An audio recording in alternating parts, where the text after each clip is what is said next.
yeah, I'll let Rik explain what it is he's working on, but I am very happy with this new phase in his life. It seems like his philosophy background, his computer nerdhood, his autistic boy supporting experience, and his huge knowledge on sacred geometry is all coming together in him expressing the things that he's most passionate about, and all the things that he's been complaining to us about, us as Eva and me, about this society and how stupid some of the things are the same things that he's now turning around in expressing the mind shifts that he sees could be very useful for our new age of sustainability. So with that, Rik, enjoy. Okay, thank you very much. It kind of sums it up. I'm really very happy and honored that I may present these thoughts to you today. This is a project that I'm very passionate about, and I really think that it matters somehow for our culture. So I hope to convey some of that to you. So let's see what we're going to do. This will be about half an hour presentation. Yeah. Okay. So the story is about paradigms, mindsets, and mind shifts, and we'll talk a little bit about that. Then I'll present you one concrete example of such a paradigm shift. So we'll look into that in a little bit detail. Then I have some thoughts on the relevance of technology for our spiritual and cultural development. Which may sound a bit strange, but and then hopefully, sure enough, there will be a few minutes left for questions and discussion. So I have quite a lot I want to bring to you. So we'll move on in quite some pace. If you really can't follow something and just are out in just raise your hand and ask a question. If you have a remark or want to share something, I ask you to postpone it till after the presentation, right? Okay. So yeah, this whole thing is going to be about paradigms and mindsets. So this is a bit of a strange word. So as anybody of you can give some kind of a definition about what is a paradigm anyway? What does it mean? Does it ring any bell? Like a lens? Like a lens through which you view the world? Yeah, exactly. It's yeah, nicely put. So I also use that metaphor. Like most of the time, we focus on things that we interact with. Like things in the world, or internal things when we observe ourselves. And the paradigm is not quite the thing that we're handling. It's our glasses. So it's not about what we perceive, it's about how we connect and how we interact with the world. Okay, so that leaves us with a question. So can you show me a paradigm? So if that's what our paradigms are like, can anybody give an example of a paradigm? What could it be? Behavior? Sorry? Like a behavior? Yeah. How somebody reacts to something? Mm-hmm. So how does that show itself? How does a paradigm show up? So like a behavioral pattern? Mm-hmm. Mm-hmm. Yeah, exactly. But it's kind of hard to exactly put your finger on a paradigm, since move to the next slide. So here the glasses. Yeah. And it's not what we look at, it's the way we look at it. So So it's kind of hard to find a concrete example of a paradigm, since it's not the things we're dealing with, it's the way we do deal with it. So there's a kind of a double identity to a paradigm. In one way, our paradigms are as close to us as our skin, you know, since everything we see and everything we do, you know, comes filtering through these paradigms. So they're really close to our core and our being.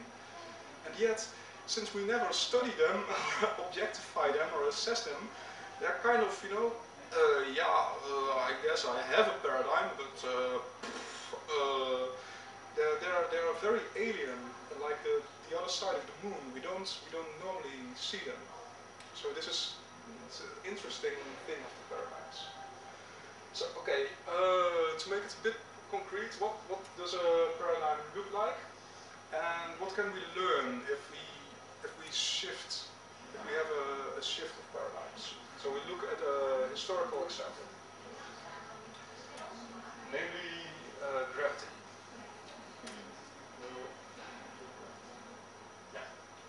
Okay, so for more than 1,000 years, our way that we thought about gravity was mainly shaped by Aristotle, a Greek philosopher, and his view on nature was thought there was four elements, very well known: the earth, water, air, and fire.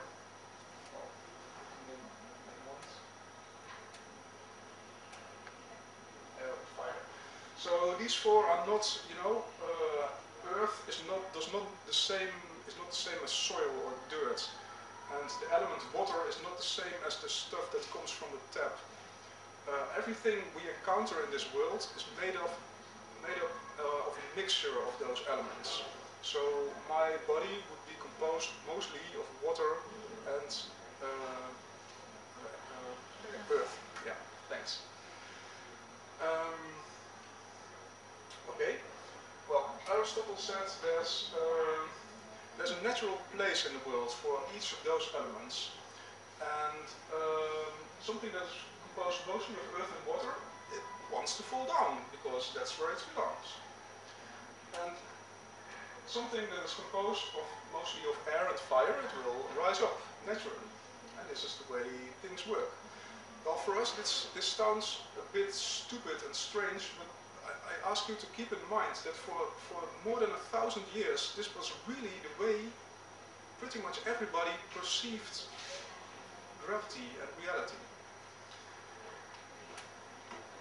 So, okay, we have four elements. Earth wants to be totally on the bottom, the water wants to be on top of that, the air on top of that, and fire, you know, the stars in the sky. And there's a fifth element, which we will not go into today. But which makes it a little more interesting. Okay. The point I'm trying to make, focus, that if you adhere to such a worldview, it makes completely no sense to think of a satellite placed in orbit around the Earth. You know, it's completely insane. If you have a brainstorming session and you come up with the idea of a satellite, it will just be swiped from the table, you know, since it doesn't mean anything. How on earth can you place something in the sky, not support it in any way, it is not suspended, and expect it to stay there? It just makes no sense.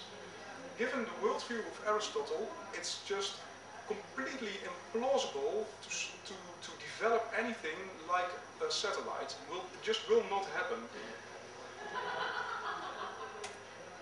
Alright.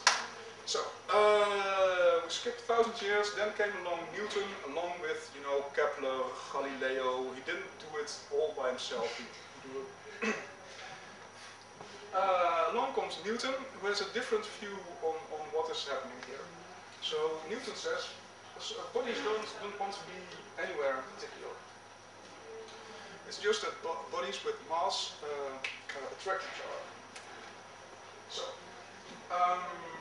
let's say we have this this force that makes things fall, and look at it a little bit more in detail. Now,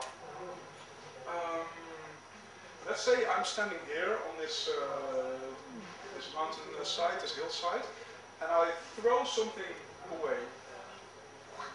Now we know that I'll give it sort of horizontal momentum and it will fly in that direction, but also there will be a vertical pull from gravity which pulls it down to the earth. So it will make a parabola form, you know.